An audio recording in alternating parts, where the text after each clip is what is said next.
Tak, dobrý večer. Vážení zastupitelé, vážení občané, dovolte mi, abych vás přivítal na prvním veřejném zasedání v novém složení a zároveň také poslední v tomto roce. Jo, takže zaručeně poslední, takže další budeme o rok starší. A hned se vrhneme na to, co nás dneska čeká a nemine. Dneska teda ještě jsme natáčení dvakrát, takže předpokládám, že u nás na stránkách to bude tak, jak má být a bude to zveřejňováno okamžitě a bude to přestažení u nás. Je to tak, jak jsme minule deklarovali a říkali. Takže přečtu body, které nás dneska zminou. Je to zájemné zasedání, což se stalo. Zastupitelstvo obce je usnášení schopné počtem 10 přítomných členů. Za třetí si schválíme pořad zasedání. Za čtvrté určení zapisovatele. Za páté si určíme ověřovatele zápisu. Za šesté určení návrhové komise. Za sedmé kontrola minulého zápisu, který jsem vám předložil, což je ustavující.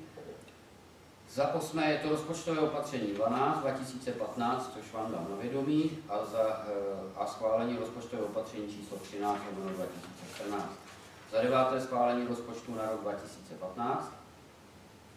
Za desáté schválení rozpočtového výhledu na roky 2016-2017.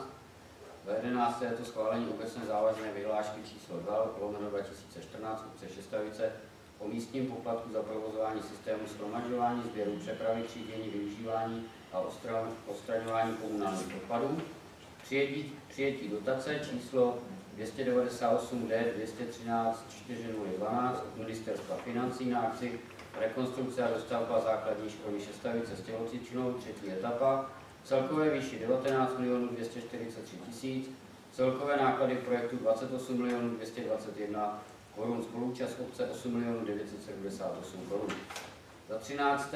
schválení záměru pro najmou majetek obce, jedná se o pozemek parcení číslo 437/1, byt na obecním úřadě a nebytové prostory budovy Revoluční 13. Za 14. schválení žádosti obce o bezúplatný převod zemědělského pozemku v souladu s paragrafem 7 odstavec 1 písmena A, B, C, E zákona číslo 503/2012 sbírky zákona o SPU na pozemek parcelní číslo 151 o celkové výměře 818 metrů v majetkovém poměru 3/4, což je pozemkový fond a čtvrtina obec Šestavice. Bod číslo 15. Schválení výběrového řízení na nákup smykové nakladače do technických služeb obce Šestavice. 16. Schválení nájemních smluv mezi technickými službami obce Šestavice, společnost SRO a obcí Šestavice. Bod 17. Vypsání výběrového řízení na správce nové tělocvičny. 18. Obecní policie pro jednání výpovědi veřejnoprávní smlouvy obcí Nehvizdy. 19. Kruhový oběd smlouva se Středočeským krajem. 20. Projednání plánovací smlouvy na obchodní centrum. 21. Schválení žádosti společnosti ČEZ Distribuce AS o narovnání vztahů týkajících se částí pozemků majetku obce pod postavnicemi v majetku ČEZ Distribuce AS. 22. Žádost paní Krajné, aby její zastupitelstvo obce iniciovalo schůzku s developerem a vlastníky pozemků v lokalitě u potoka 2, která by přinesla řešení nedostatečné dopravní návaznosti této lokality. 23. Schválení zápisu.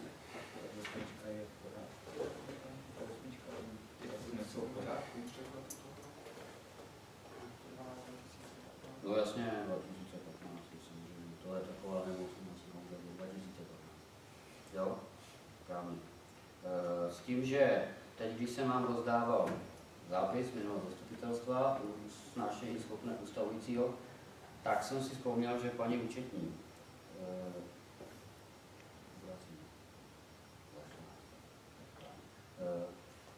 účetní vykladla na srdce, což tady to není napsaný, že jsme si minule odsouhlasili výbory a taky jsme si odsouhlasili ihned finance, jo, odměny, ale bohužel nezaznělo, od kdy se budou vyplácet. Což se musí taky odsouhlasit, což je taky důležitý. nestačí jenom odsouhlasit výši, ale od kdy. Takže bych navrhnul ještě tam dát teda, že bychom to začali vyplácet do zítřka, že zpětně to nejde, jestli s tím teda souhlasíte, že tam bude bod ještě někde, já mám nějaký bod, kde teda musí být, ano, odměny zastupitelům se budou vyplácet od 12. Dneska je od 12. to tady nikde není. To jsem si na to vzpomněl teď. Takový důležitý bod a já na něj zapomněl. Tam jako 23 to je, ano. Jestli s tím teda souhlasíte? Takže schválí na to. Ano. Já to tak na to nechci. Takže, tam se, jestli ještě jenom máte někdo nějaký návrh? Jestli ne, tak dám hlasovat teda, aby jsme si schválili pořád zasedání, tak jak jsem tady přednesl. Aby jsme takové dneska. Tak, bod číslo 4. Určení zapisovatele. Navrhuji pana Dvořáka. To je teda pro, aby pan Dvořák dělal zapisovatele. Bod číslo 5 je to určení ověřovatelů zápisů. Tak, ověřovatel zápisu. Kdo by se mohl postavit v pondělí na úřad?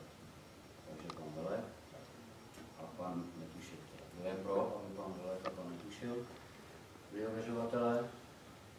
Všichni? Děkuji. Určení návrhové komise. Tak. Paní Černochá teď nemůže, protože to na zdravotníku zmizí. Takže návrhová komise. Navrhuji paní Hanušovou a pana Jirku. Když mi vysvětlíte, co je návrhová komise. No, návrhová komise může v rámci diskuze nebo projednávání bodu navrhnout jiné řešení toho bodu, my se dohodneme, navrhuje, zastupitelstvo musí odsouhlasit ten návrh, potom se přijímá a následně se teprve o něm hlasuje. Jo, takže budeme diskutovat o nějakém bodě, návrhová komise řekne a my tady máme, dám příklad, je výše nájmu 1000 korun. Návrhová komise řekne, ale 1000 korun se nám nelíbí, my bychom rádi chtěli 1500. Kdo je pro teda, by bylo 1500. Když se zvedne více jak 7 hlasů, bod se posunuje do toho, aby se o něm hlasovalo a následně se o něm hlasuje. Takovou moc má návrhová komise. V tom případě se tomu vzdávám, nechám to někomu stručnější. Pro tentokrát. Tak potom pak mladší. Pokoukáte. Jo? Tak kdo je teda pro pana Jirku a pro pana Marka Hrdice? Návrhová komise. Chybí nám tady pan Škarka, to je specialista na to. Vždycky byl ještě pan inženýr Moc. To už teda není. No. Takže za 7. Kontrola minulého zápisu. Předložil jsem ustavující zápis ze zasedání, jestli jste v něm neshledali žádné chyby. Chyba tam je, neurčili jsme si výplatu, takže ta chyba se dneska napraví, ale měsíc vlastně jste dělali zdarma. Takže to napravujeme, ale zpětně nejde. Tak kdo je pro teda, aby kontrola minulého zápisu se schválila a zápis byl schválen tak, jak byl předložen ke kontrole. Kdo je pro, aby jsme schválili, ten zápis je vždycky potom vyvěšený samozřejmě na úřední věce. Ale zákon to tak vyžaduje, proto tak konáme. Rozpočtové opatření, které mám v kompetenci já, je to na vědomí 12, rok 2014, což je správně ten datum, ne 2015. Jo, takže jedná se o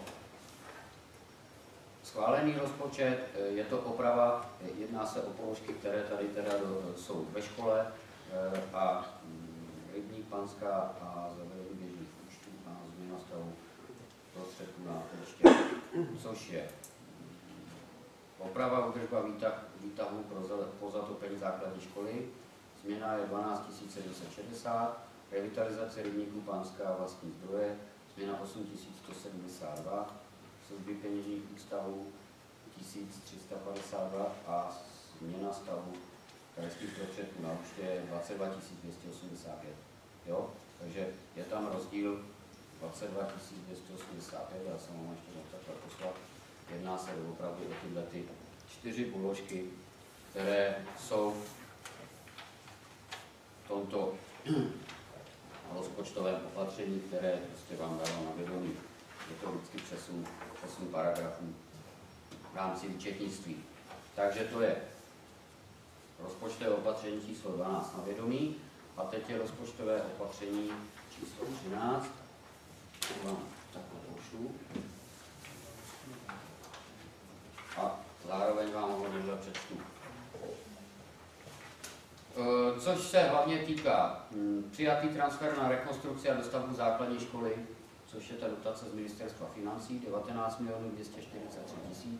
Nevíme ještě, jestli to bude přesně celá, jo, ale v podepsané smlouvě teda je 19 243 000.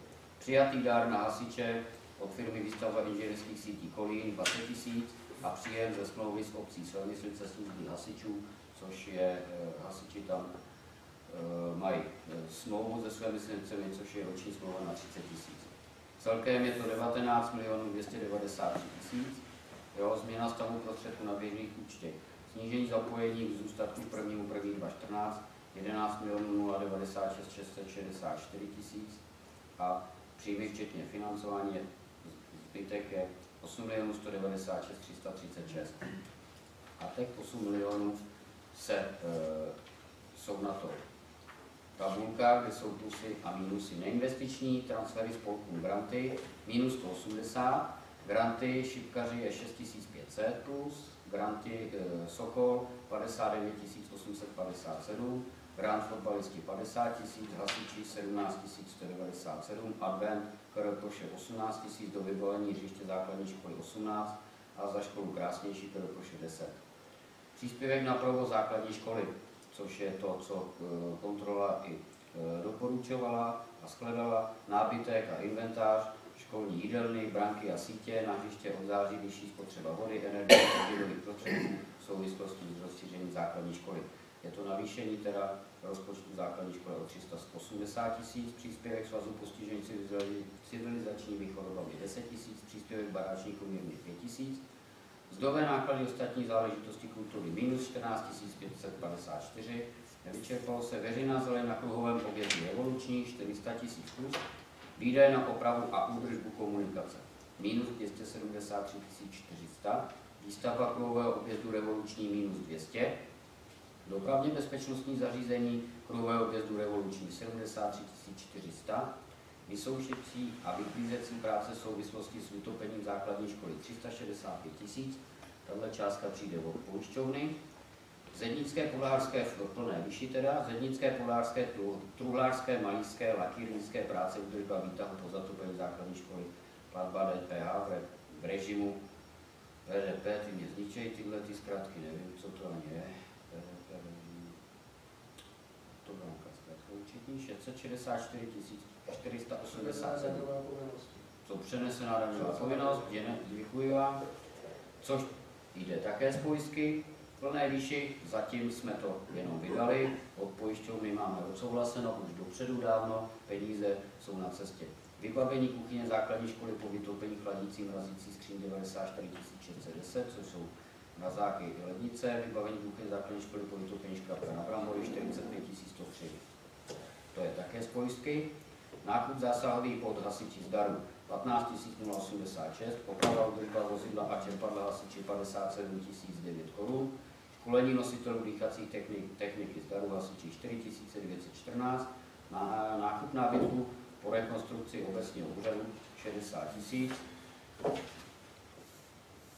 plus výměna dveří na obecní úřadu 140 000 plus, výměna linoleja na obecní úřadě 40 000 plus, mzdové náklady ostatní záležitosti kultury minus 35 446, nákup služeb kultura minus 55 000, výdaje na opravu a údržbu, pitná voda minus 70 000, elektrické energie, veřejné osvětlení minus 150 000, cyklostánky u základní školy, ty jsou za budovou, 148 573, ono je v tom ještě to sezení, co je tady venku, rekonstrukce a dostavba základní školy, druhá etapa 1 220 300, rekonstrukce a dostavba tělocvičení, třetí etapa 954 600, výstavba tělocvičení základní školy 4 315, služební peněžní ústavy úroky, zavedení běžných účtů 2100 plus svoz ostatního odpadu odpadu 500, svoz tříděného odpadu minus 500. Tak, celkově je tady tak 8 196 336, takže jsme na nule. Já se zeptám, jestli chce někdo se na něco zeptat, na vysvětlenou k tomu rozpočtovému opatření. Jsem můžu jenom tady k těm 400 tisícům na tu toho kováče, Zeleň. ta zeleň. Ano, to je ta zeleň, co tam je dneska vysázena. Jo, je to včetně těch prací, včetně těch kamenů, co tam je, včetně toho kruhového objezdu, včetně těch trávníků a tohleto. Jo, je tam ještě počítáno, že tam má přijít asi 12 kusů, 12 kusů. Jo, to je to. A pak je tam ještě u toho kruhového objezdu je těch 73 400. Dneska, když se to koukáte pořádně na těch podrubníkách, tak je to tam připravený, mělo by to tam blikat, aby nám to ještě zvýšilo bezpečnost. Je nějaká oddělení ty zeleně, to je jenom pořízení. Je to pořízení. Nějaká záruka? Je tam záruka samozřejmě. Záruka. Záruky, ale tak jsou to keře, které prostě s počasím přeje a tam asi není důvod, proč by se nejedná. No, že se mi zdá, že na té straně jsou domy, že tam je spousta plevel, že na to, že se To budu reklamovat, to už bylo jednou postříkaný a ten plevel tam nemá sebou. Jo, protože postříkaný to bylo, ale evidentně teda potřebně to. A není pod tím folie. Je tam folie. Je tam folie, ale ten plevel tam je. Jo, to prorostlo lidi nebo pustý folie. Tím o tom už jsem to reklamoval, takže teď ten postředně zabírá to a jde. Tak to je tohle. Jestli ještě někdo se chce na něco zeptat? Jestli ne, teda, tak dám hlasovat o tom, aby jsme přijmuli rozpočtové opatření číslo 13. Kdo je pro? Děkuji. V úzovkách to nejdůležitější dnešního večera je tu schválení rozpočtu na rok 2015.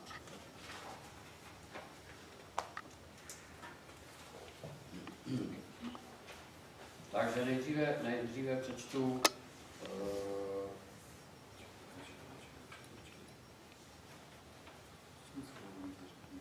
Rozpočtové opatření číslo 13. jo? Takže rozpočet byl řádně vyvěšen, překontrolován finančním výborem, návrh rozpočtu zní: daň z příjmu fyzických osob ze závislé činnosti 5 300 000, daň z příjmu fyzických osob OSVČ 600 000, daň z příjmu fyzických osob vybírána zvláštní sazbou 700 000, daň z příjmu právnických osob 6 milionů, daň z přidané hodnoty 13 500 000, poplatek za komunální odpad 2 070 000, poplatek ze psů 160 000, poplatek za užívání veřejného prostranství 10 000, správní poplatky 90 000, daň z nemovitosti 2 400 000, investiční transfer v rámci SDV na výkon státní správy 558 000, transfer na zajištění bydlení pro azylantů 72 000, neinvestiční transfery od obcí na obecní policii 1 800 000, transfer na zateplení budovy požární zbrojnice 602 677 000, příjmy z fotovoltaických elektráren 330 000,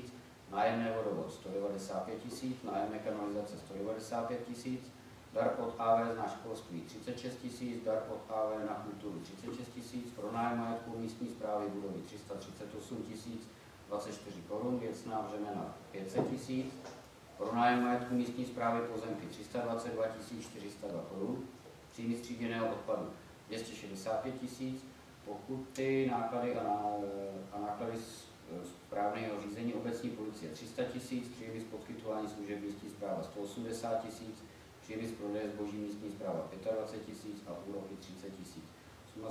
Suma sumárum dohromady 36 615 103 korun jsou příjmy.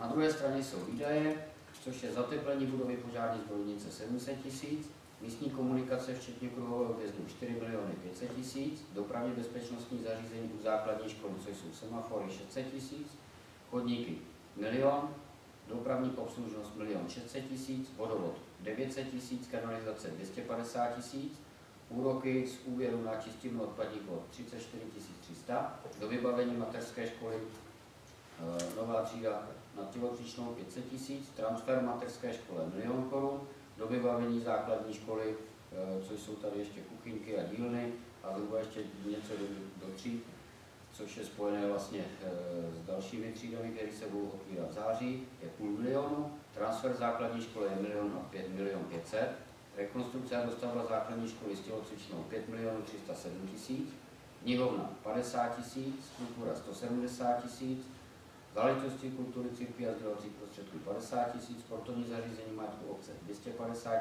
dětská hřiště 500 000, sportovní relaxační parčík 50 000, nebytové hospodářství 10 000, veřejná osvětlení 800 000, pozemky 1 000 000, nákup myšleno dům služeb číslo popisné 13 200 000, fotovoltaika 2 000, výdaje na komunální stroj 25 000.